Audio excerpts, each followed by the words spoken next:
Em entrevista na manhã desta quinta-feira, o presidente Lula comentou a denúncia da PGR contra Jair Bolsonaro, afirmando que o pedido de anistia do ex-mandatário já é, por si só, uma confissão de culpa. O que é engraçado é que essas pessoas estão se autocondenando quando eles estão pedindo anistia antes de serem julgados. Ora, a primeira coisa que eles têm que fazer é defender a inocência deles. Eles nem foram julgados, eles já estão pedindo anistia, ou seja, eles estão dizendo que são culpados. Só pelo fato deles pedir anistia antes de ser julgado, eles merecem ser condenados. Ora, se o cidadão está sendo acusado, ele não pode ficar pedindo perdão antes de ser julgado. Ele tem que primeiro provar que é inocente. Ele tem que juntar prova, tem que ter advogado para juntar prova. Ora, eles estão com medo de ser condenados, eles querem pedir anistia antes de ser julgado. Isso não existe. Isso não existe.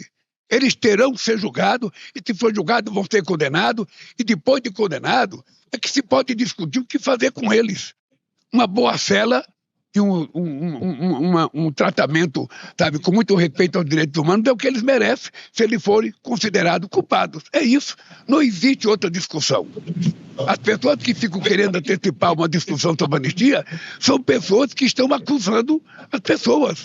Quando o ex-presidente fica pedindo anistia, ele está provando que ele é culpado. Deveria estar falando, eu vou provar a minha inocência. Como ele é mentiroso, um mentiroso custo mais, porque ele mentia 11 vezes por dia quando era presidente, e isso vocês diziam todo santo dia, e provava a mentira dele aqui, sabe, na porta do Palácio da Alvorada, no cercadinho que ele fez para mentir. Esse cidadão deveria estar dizendo, eu estou inocente, eu vou provar minha inocência, eu não estou culpado. Não, mas ele está pedindo anistia. Ou seja, ele está dizendo, gente, eu sou culpado. Eu tentei bolar um plano para matar o Lula, tentei bolar um plano para matar o Alckmin, tentei bolar um plano para matar o Alexandre de Moraes. A denúncia, assinada pelo Procurador-Geral da República, Paulo Gonet, aponta Bolsonaro como líder de uma organização criminosa que tentou um golpe de Estado. Lula não poupou ironia ao falar do ex-presidente e dos aliados que agora buscam se defender. Sabe, não deu certo porque eu tive, sabe, uma diarreia no dia, fiquei com medo, sabe, tive que voar para os Estados Unidos antecipadamente para não ficar com vergonha da posse para o meu adversário. Então, por favor, sabe, me perdoe antes de eu ser condenado. Não, você vai conhecer que nesse país a lei verdadeiramente é para todos. Se você cometeu o crime que está sendo acusado, você será preso. É isso que ele tem que ouvir todo dia. E é isso que ele tem que falar ao contrário, se defender. É por isso que eu falo muito na presunção de inocência. Todo mundo nesse país tem direito a provar sua inocência. E ele tem esse direito. Prove. Além da denúncia, Bolsonaro enfrenta uma crise interna no PL. Segundo Lula, o ex-presidente age como um monarca dentro do partido, mantendo o controle sobre sua base mesmo sem mandato. Se eu não puder fazer uma coisa, vai ser minha mulher que vai fazer. Se eu não puder fazer meu filho. Se eu não puder fazer meu neto. Como se fosse uma monarquia. Como se fosse, sabe, uma coisa hierárquica que ele não só quer para ele, mas ele quer uma questão hereditária. Ele quer uma questão da família governar esse país.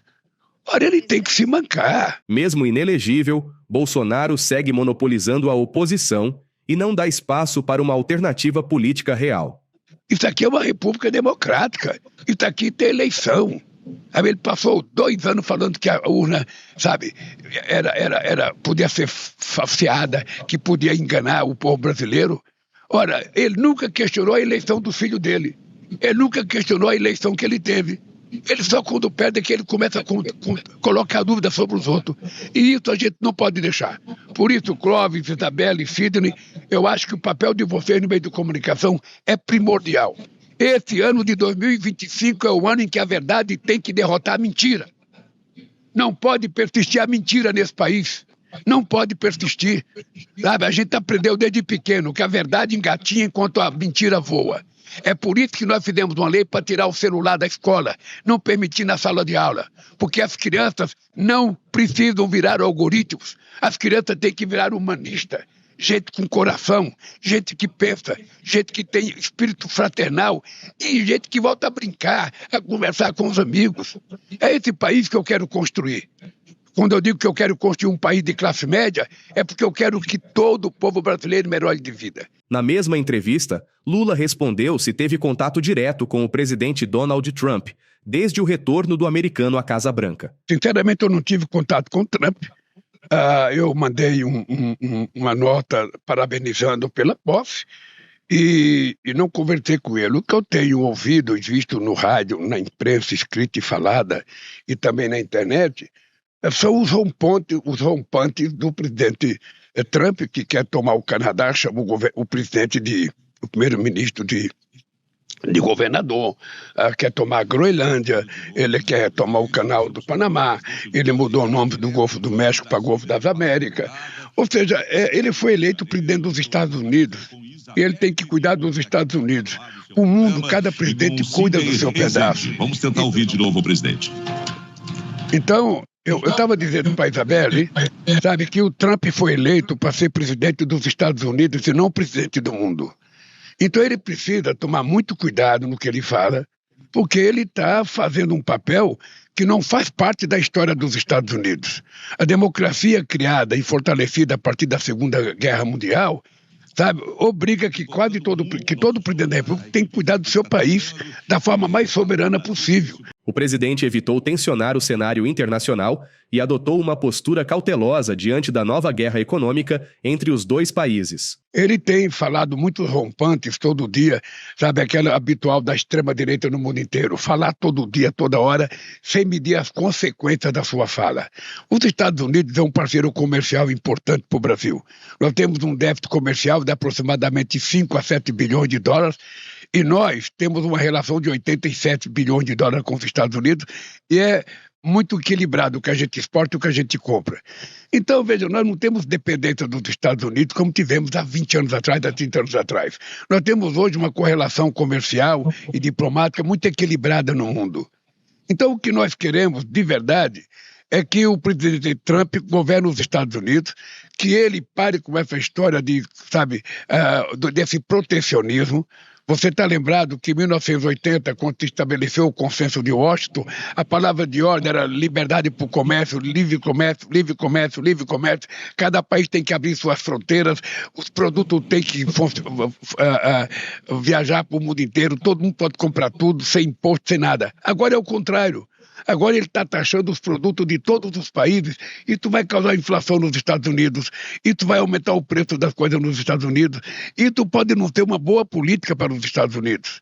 Eu, sinceramente, gostaria que o presidente Trump levasse em conta que é preciso respeitar a soberania de cada país. É importante respeitar, porque isso significa fortalecer a democracia. A democracia conquistada depois da Segunda Guerra Mundial é um parâmetro e um exemplo da melhor governança que nós tivemos nesses últimos 70 anos. Isso é bom continuar. Agora, do jeito que ele está fazendo, ele está tentando virar um imperador do mundo, ou seja, está tentando dar palpite em todos os países, em todas as políticas públicas contra imigrantes, ou seja, os imigrantes que estão nos Estados Unidos foram para lá, muitas vezes para trabalhar em profissões que os americanos já não queriam mais trabalhar. Então o que nós queremos é que primeiro se respeite as regras da democracia, se respeite a ONU, se respeite a Organização Mundial, sabe, do Comércio, e que a gente faça uma relação comercial, sabe, tranquila, soberana, sem sobressalto. Se, por acaso, o presidente Trump taxar os produtos brasileiros, haverá reciprocidade no Brasil. Não tem outra alternativa. Isso vai encarecer os produtos para todo mundo. Isso pode aumentar a inflação em todo mundo. Então não é correto o que ele está fazendo. Não é correto do ponto de vista político, sabe? Porque é muita ameaça todo santo dia para muitos países e isso não traz benefício à democracia. Não traz. Então, eu tenho uma coisa comigo, que é o seguinte: eu fui eleito para cuidar do povo brasileiro, para cuidar da família brasileira, para fazer as casas que nós temos que fazer. São mais 14 mil casas que nós vamos fazer no Rio de Janeiro, só nesses 2 anos. Ou seja, e nós vamos cuidar. nós vamos cuidar gerando mais emprego. A recuperação da indústria naval, é importante vocês lembrarem que quando eu deixei a presidência, a indústria naval tinha 82 mil empregos. Caiu 56% o emprego. E nós, apenas em 2 anos, já recuperamos 17% desses empregos e vamos recuperar tudo. Porque nós vamos fazer 44 navios até 2029, porque nós vamos fazer sonda, porque nós vamos fazer plataforma e porque os estaleiros brasileiros e a indústria naval vão voltar a funcionar de forma correta. É por isso que eu estou indo a Itaguaí amanhã, para a gente poder lançar um investimento de 3 bilhões e 600 milhões de reais para criar, sabe, um novo terminal naquele porto. E assim o Brasil vai andando. Depois eu vou no Rio Grande do Sul anunciar mais obra, depois eu vou no Espírito Santo anunciar mais obra e a indústria naval vai ficar totalmente recuperada nesse país.